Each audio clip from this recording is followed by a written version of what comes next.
How might we create a culture where it really is welcome, easy and safe to give feedback? And I've seen so many things, so many change programs like that where, it's always on the people side where these things fail. And it's that transition piece, which is where a lot of change fails. And we really wanted, genuinely, to get everyone on board and make everyone feel like they actually have a role to play.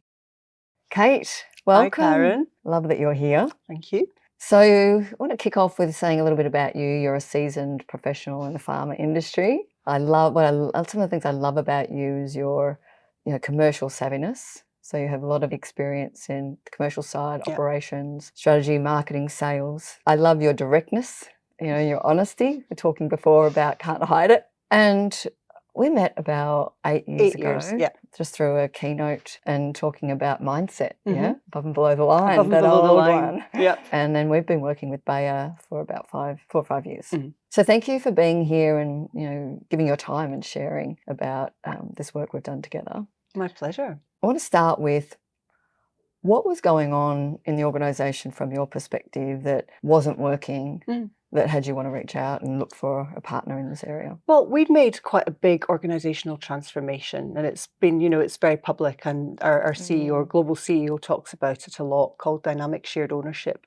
And it's very much about devolving the decisions for our business and for our customer to those people who are closest to the customer, because they know what needs to be done.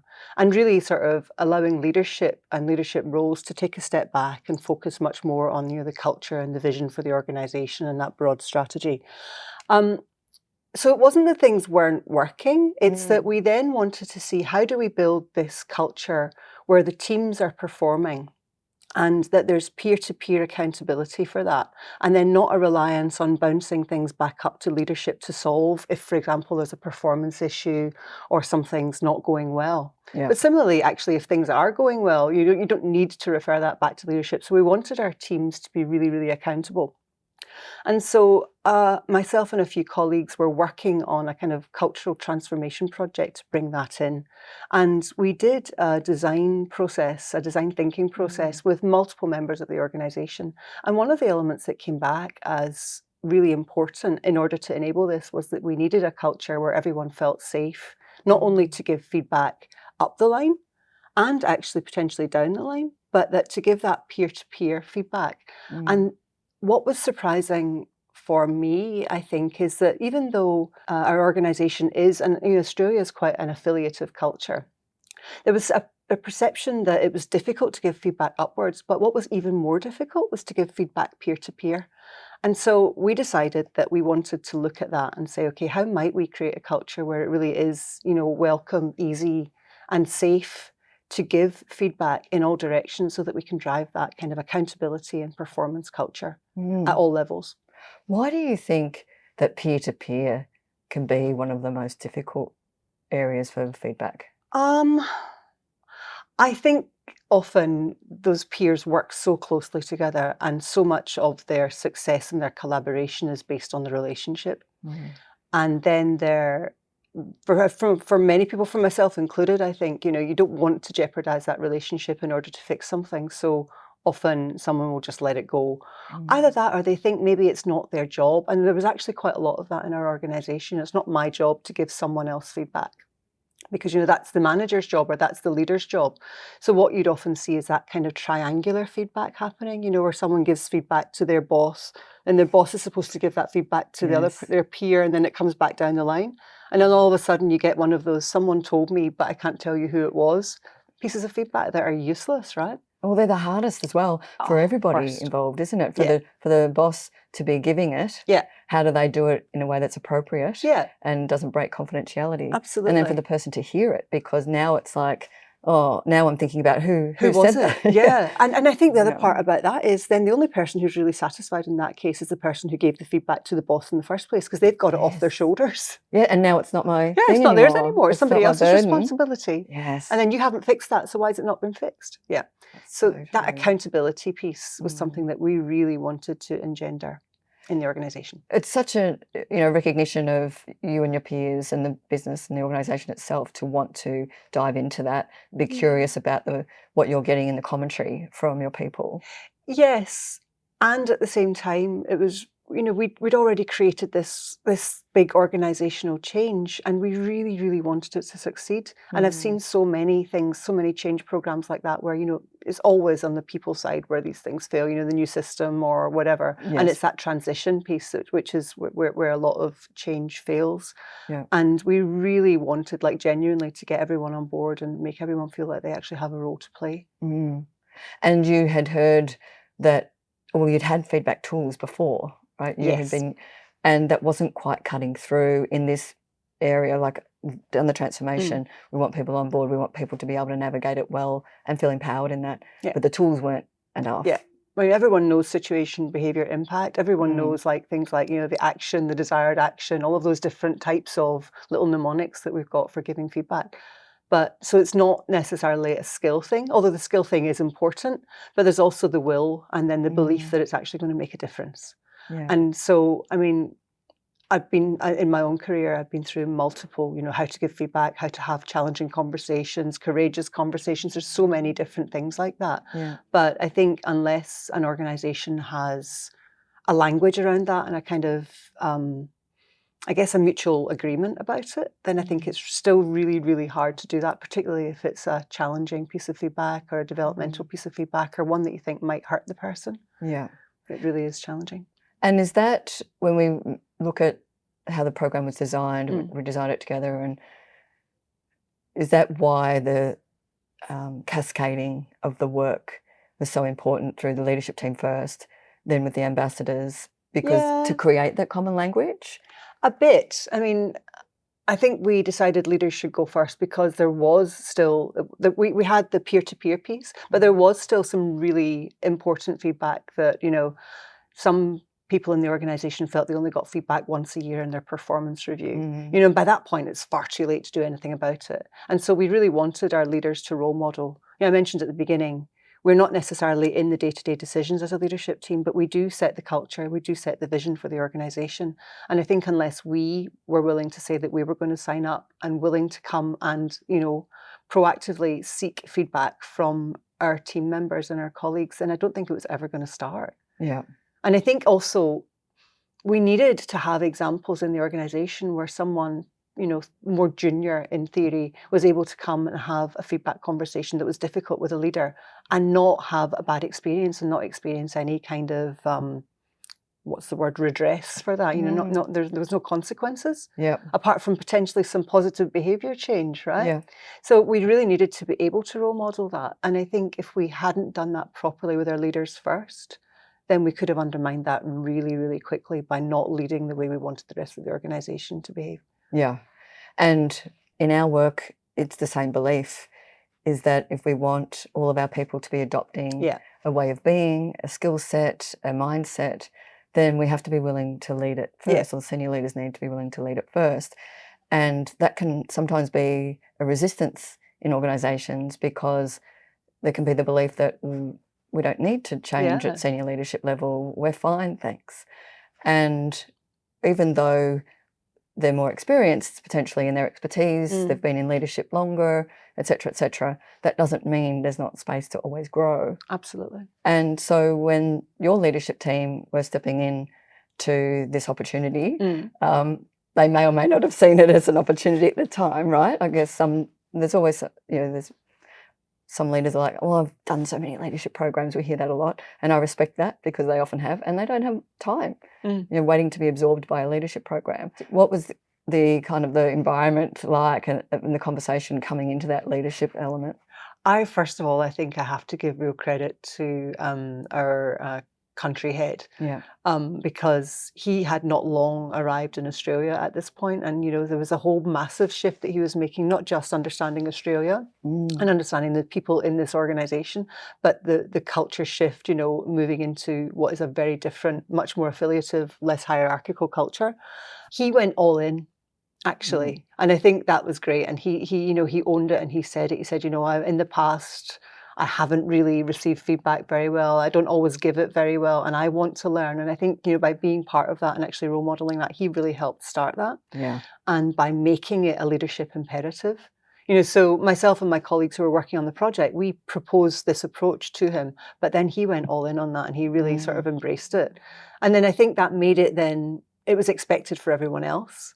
And we had some people who were really excited about it. Other people who were like, really, you're right, another leadership program, or my goodness, I've given feedback to people for a million years. Yeah. But I remember when we first started on the actual work, and the first one was about seeking, and they were all like, what? Seeking feedback, yeah. And I a couple of people go, when do we get to give it? Yeah. Yeah. But yeah, I like that. I think that created a bit of a shift, almost a mindset shift. It's like, well, wait a minute, I've got to ask for feedback. Yes. Yeah. And the challenge of that. Yeah. And like a interruption to what we always do or what we expect. Yeah. And I remember that first day as well, and it was I felt a productive conversation through that day. And you're right, your country head really did on that day demonstrate and role model the behaviours he was looking for in others, as far as growth mindset and being open to the challenge and going with the work, with that open-mindedness. Very cool. So while we're on the leadership team, is there something that stands out for you that you'd like to share around the growth? Yeah, I think there's probably a couple of examples, from maybe one person who, as a leader even, didn't actually like to give feedback and really was quite avoidant, and then developed a whole set of language around that so that he could, and by actually starting by asking for feedback. But the thing that really stands out for me is one colleague who, in her previous experience, had really felt that it was super transactional. Somebody came in, they had the feedback conversation, and they left, and that was for them probably, it was never a productive environment. It was almost like a stressful environment. And so I think to realize that you can actually have a feedback conversation in the flow of work. It doesn't need to be a sort of, we're putting on our feedback outfit now and we're going to have a sort of, head tilted conversation. But it could actually be, can I just stop you there? This isn't working for me. Or it could be, is this working? How can I change how we're doing it? It could be a much more conversational engagement. And I think for that person, I remember her thinking, wow, this could change the way I engage. And it could really help build stronger and deeper relationships at work without having that kind of break in that flow and that break in the relationship that we talked about. Almost like a performance type role. Yeah, it is when almost it's performative, right? Yes. It does. It feels like you kind of got to gird your loins to go in and have the conversation. Yeah, which speaks to what you were saying before and the difference between maybe tools and skills and capabilities around and really embodying or adopting, because we focus on capability. Because we can have all the tools, but if we're not integrating them in our workflow, then they're not working. Yeah, and it's a bit like if you're in a coaching conversation, you're like, okay, I've heard we've gone through the G and the R now. Oh, here come the O. It's almost like you can sort of see the model, you can see the edges of the model sticking out. Whereas I think making it much more conversational and sort of going with that flow makes a big, big difference. Yeah, so good. And then the next step in how we designed the program was to build and grow ambassadors. And definitely one of my favourite parts of the program as well, in growing people within your organisation and people you selected to develop the skills in how to lead these conversations and grow others. What was valuable for you about that approach? There's a few things. I think it allowed us to create an opportunity for people who wanted to develop their skills and grow as individuals to be able to step in. So we actually put that out as an expression of interest, and then we selected from there. So from a perspective of growing the capability of the organisation, that was one thing. And not only did those ambassadors learn more about the feedback process, but they also learned through the train the trainer process. So it helped them build their confidence and their capability in delivering and presenting new ideas. It raised their profiles a bit as well. The other thing I liked about it, though, was that having leaders go first, often we then get stuck on leaders being responsible for making it happen and pulling it all the way through the organisation. And that kind of ran counter to what we want for our organisation anyway. I talk about that sort of, real accountability to where it's needed the most and where it's closest to the work. So by having peers involved as the ambassadors, that really kind of started to pull the change work down into the organisation. And it allowed it to be more scalable for us as well. Such good points, because, and that may that I just got a moment from what you were sharing that maybe part of the resistance for senior leaders sometimes when it's all on us again. Yeah. Versus with the combination, you Mm. know, you've got peers pulling it through that are actually in frontline, or you know, the ones that really need to be moving through that peer-to-peer feedback. Absolutely. So with the ambassadors, there was a selection process, as you said, Yes. and they applied and they saw it as an opportunity for their development and to have that leadership growth opportunity. Absolutely. Yeah. Absolutely. And I remember when we went through the train the trainer, let's say with the ambassadors, and how they were stepping through into, I'm going to be leading others within the organisation. So I really want to learn how to embrace this and how to train it. But I can only train it if I'm practicing it myself. Yes. If I'm choosing my mindset, if I'm navigating my reactions, if I'm flexing my communication style. What do you remember about, you know, them embracing that work? I remember that being actually transformational. You could almost see that kind of, you know, gear shift happening as they were really, like, even in practicing the content and then asking for feedback on the way they delivered that. You could see them almost kind of like physically moving into it. I'm specifically remembering one individual, and I was in a sort of group practice session with her, and again, you know, you could actually, like I say, you could see her going, right, okay, I'm in it now. You know, and it wasn't like that fake kind of feedback conversation thing I was talking about earlier. It was just that she was really kind of getting into the zone. And that particular individual, for the last 18 months or so, you know, since that program happened, has been an ambassador, but has also really challenged leadership back as well, and continues to do that. You know, how are we doing this? How are we making sure it keeps on happening? You know, so that passion as well, I think, by having experienced the transformative impact that the work has, I think it's then given that person passion to really advocate for it. And knowing that the organisation led by the leaders is upholding that. Yeah. So, but challenging us also to make sure that we do if it slips. Yes. So, and how do you enjoy that Oh, challenge? I love it. I love it. Love it. That's my favourite. Yeah, so good. So yeah, let's talk about the champions. Yeah. And so you reached out a little while later after we completed the program. So leaders going first, ambassadors, and then the ambassadors rolled out the work, right? So rolled out the capabilities to the rest of the organisation. So they were leading workshops in the capabilities and then leading conversations beyond that. Yes. And then you reached out to, so there was a reason for that, looking for how else can we embed this because it's working. Yeah. Would you like to share a little bit about that? Yeah. I mean, some of the ambassadors actually had moved into other roles, and some of them had moved on within the organisation, a small proportion of those. And I think, you know, that's positive. That happens in an organisation anyway. What we started to notice, and we were, you know, we do check-ins on how is the feedback culture going. What we'd started to notice was that some work teams had maybe not really embedded as much as possible. You know, so there, whilst we've got the leadership team and what we call our home teams, which are like our chapters, our sort of, you know, functional areas. Yeah. They were led by people leaders, but our work teams are self-managed teams. And so there potentially people in those teams hadn't experienced working with your organization and hadn't really had that experience yet.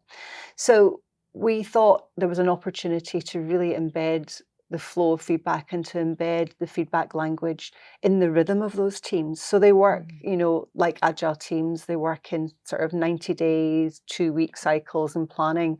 And what the feedback I got was, you know, that there could have been more opportunity to really embed the feedback culture. So we did retros like a lot of agile organizations do, but those retro conversations were more about the team, and the team is doing this well or the team is not doing that well. And what I observed and what I got feedback on was that there was an opportunity to have more specific conversations in there about individuals and individual behavior to really help embed that way of working. And I think also we probably still were getting a few things bubbling up, like, you know, this team's not getting on well, or A doesn't get on with B, can you help us solve it? Yeah. And so as a leadership team, we're like, well, actually, no, it doesn't really help if we come in and help solve it. The team has to be able to solve it. So let's see if we can give them some skills and capability to do that. So good.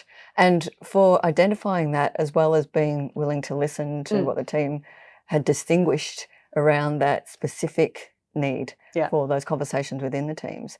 And so through that conversation, we created the champions. Champions program to that. And how do you think that's added to the growing of feedback culture? I think it's done a couple of things. So it's broadened the number of people who've had access to the partner leader, which was a great thing. And, working with Mike as this cohort did, they loved that, and they loved the challenge and the sense of calm that he brought to a room. So they really loved that. I think they really enjoyed the coaching, and they enjoyed the opportunity to talk through the processes. I think what has changed now is those conversations are happening in every work team. So we have a champion in every work and every home team in the organisation.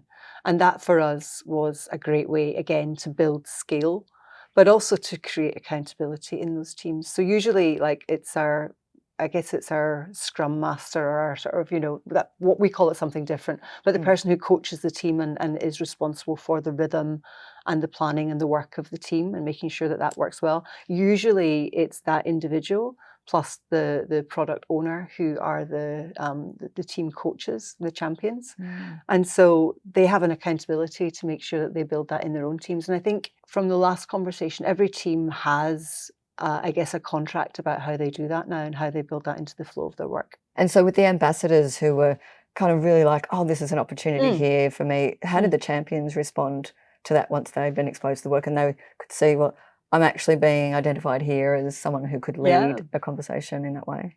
I think it just builds a bit more depth in the organisation. It's built more depth for them as individuals, and it kind of makes it part of the lexicon of the organisation. Now, I know who the champions and ambassadors are, but I can also tell, I think you could tell, even if they didn't identify themselves, because there's a bit more of a passion about it. That said, I think everyone in the organisation that we've spoken to, whether they were a champion, an ambassador, or someone who went through the internal programme, I think we've made a massive change to the organisation in that respect. I see feedback happening a lot. You still see the odd challenge bubble up, but that's normal and that's natural in any organisation, even an organisation that's really embedding this. But I see a massive difference. And that's exactly what you want to see after the kind of investment that you've made around the people and the time. And that's definitely what we're committed to. So it's so great to hear that again from you.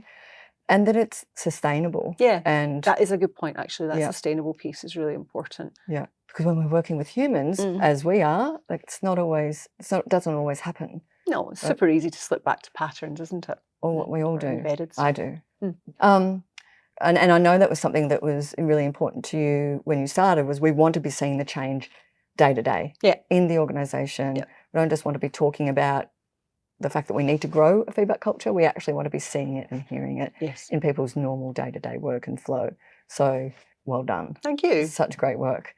As you think about your own journey, as you said before, you've done a lot of leadership programs. What has been a moment for you that you're happy to share through and it might have been your witnessing of others, or it might have been something within yourself? I do remember receiving one piece of really challenging feedback from a member of my team. And it kind of highlighted for me an unintentional impact I was having. I won't go into it because it's probably quite a private one, but I remember almost like time slowing down in the conversation. I thought, oh my God, this is really horrible. I really don't like this. It wasn't my intent. And I remember also in my brain saying, but I made an executive decision that was okay to do. So I started to justify what I had done or the way I'd behaved. But I think what I learned from working with you and with Mike is that, there was an opportunity then to just pause, to listen, to absorb that, and not to sort of go on my trigger. Because my trigger was initially to sort of defend that and say, well, suck it up, sunshine, I'm the leader and I made an executive decision. But I was able to sort of have the presence of mind to go, right, okay, this is actually meaningful. There's something in here. It's making me feel ick because there is something real in here. And I said, right, thank you. I'm going to think about this. I really want to, think about it, and I'll come back. And I was able to go back a few days later to this person, have this conversation and say, listen, that made me feel really uncomfortable because it was far from what I intended. And at the same time, I needed to make a business decision. And so with that presence of mind, I was able to go back and say, bearing in mind that I had to make that business decision, how would you suggest I could have done that differently in a way that wouldn't have had that impact on you? Great question. Right? And they were able to rattle off, well, you could have done that, that, that, and that. And I was like, right, 3 of those things I can do. Wow. So that was probably, that was a great example. It still sits with me. I remember the room I was sitting in. I remember thinking, ugh. But having that presence of mind to pause and really sort of absorb that and then be able to think about it and go back made a big, big difference. Gosh, that's such a great example of what I think leadership really is about. Mm. You know, for you to embrace the work, like you said, your leader did and led by example, it's exactly the same. Yeah. And the trust that you build by behaving in that way, by being that way with that person is enormous, I would imagine, because you're now role modeling what you're asking of them. Yes. And to be where you're at in your career and with the depth of experience that you've had, both in your expertise and as a leader, to be willing to go, there's more for me here. You know, that takes something. And then to share it here, like that, huge respect for that. And makes me very excited because that's exactly the work. And I find it fascinating too, you know, how people respond to each other. And I share with our leaders going through the programs all the time is when you shift, someone else shifts. Yeah. So when you're willing to do that and pause and just let it be inside you and just like, you know, and then that gives you access to new thinking, right? Because you're not in your head defending or justifying. You're actually connected to yourself and going, let me just sit with this. Yeah. And from there, something else can arise. And let's be honest, I did still think that stuff. Sure, yes. But I was aware that I was doing it. And it was almost like, you know, like, okay, Kate, you can wallow in this for a few hours or whatever, but then you're going to have to bring this back up and have a proper conversation about it. You know, so yeah, of course, I'm sure I had a good old bitch about it to someone, probably my husband. He probably got the dog, maybe got the brunt of it. But, you know, at least I was able to sort of, you know, take that away, think about it and come back and be able to have a really positive, constructive conversation. And that person had, you know, those things. Oh my God, that was right there for them yeah. because you asked a great question. And I think the distinction that's important to make here as well is who you are being when you ask that question. Yeah.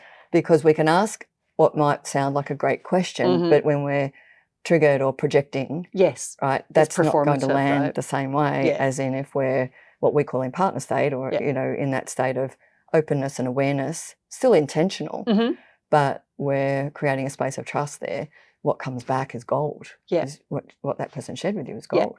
Yeah, and actually it grew the relationship and it has grown the relationship, you know, so we can now have quite a challenging conversation and that person knows that it's coming from a good place, you know, so it's changed the dynamic a little bit. Love it. So you've talked about how the feedback culture has grown throughout the organisation and how you're seeing it day to day. What are the results that you're seeing because you've developed the business and you've developed your people in that way? I think probably what's most tangible is if I think at the beginning of the transformation we were doing overall, we really wanted to create this concept of an enterprise culture. And we used to have a bit of an organization where people were kind of in silos for their own product or their own team. It was almost like, why should I care about what this team over here is doing? So enterprise thinking and enterprise mindset has been really fundamental to the shift that we wanted to make. What I've observed, and actually we had a quarterly meeting last week, and I also saw a brand planning meeting that happened. And I saw for the brand planning meeting, there were members of all of our cross-functional teams in that room, all interested to contribute because of the enterprise thinking. But what I also saw was really honest feedback, really honest conversations about what was being presented and what was being discussed, and people really bringing their actual opinions. That happened in the past, but I think it's happening more freely. And, you know, there's not, I'm really sorry, I'm going to say this. And, you know, there was no apology for it. People were just saying what they thought in a respectful and good way. But that was one thing. And I think when I think about the enterprise decision-making forum that we have quarterly, which happened last week, when we first started doing those a few years ago, the only people who asked questions or challenged were members of the leadership team. And now that's peer-to-peer. It's really great, actually. You see someone saying, I don't understand your figures. Can you please help me understand those a little bit better? Or they'll say, that logic seems, you know, a little bit off to me. Can you help me understand it more? So I think that is probably one of the most tangible things. And I think that the feedback culture work that we've done has definitely contributed to that. Mm. So in the past, I think there would have been, oh, we won't challenge them in front of leadership because, we don't want them to look like they don't know what they're doing, or we don't want to expose them. Now it's much more about how can we, for the greater good of the organisation, actually have a more honest dialogue. So good. And one of the things I hear a lot from leaders is we're not having the conversations in the room. Yes. We're sort of No meeting after the meeting thing. Yeah, we're covering topics and people are kind of like, okay, yep. But then having the actual honest conversation, as you say, separately. But to hear that people feeling safe and self-empowered or empowered by the business, both, right? Yeah, I mean, to do that. To be absolutely honest, there are still some things that the leadership team will take away. If it's about specific performance or specific individuals or talent and things like that, we don't have those conversations always in front of everybody. the people themselves, right? Of course, yeah. But from a business perspective, that challenge happens in the room. Yeah. And would you do anything differently looking back on how we rolled out the program, how we worked together? Was there anything that you feel like we'd do differently if we did it again?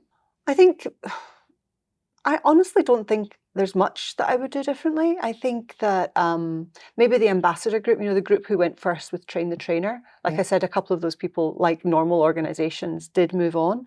So, with foresight, we could have built some contingency. But I think also the beauty of that programme was that those individuals were then responsible for going out and rolling it, and a contingent group probably wouldn't have done that, so they wouldn't have been so immersed in the work.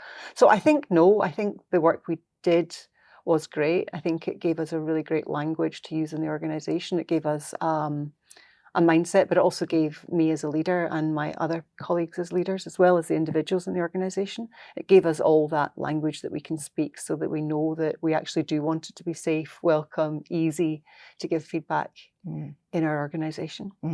So, Kate, what is your leadership legacy? Someone said to me, wow, that's a big question, right? And I'm like, yeah, but leaders take a lot of risks. They carry a lot. Yeah. So there must be a reason. Yeah.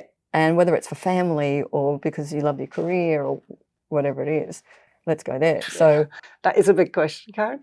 For me, I come to work to make the organisation I work in better, and to help the people within that organisation be better at their work. That's why I come to work every day. It's for the people.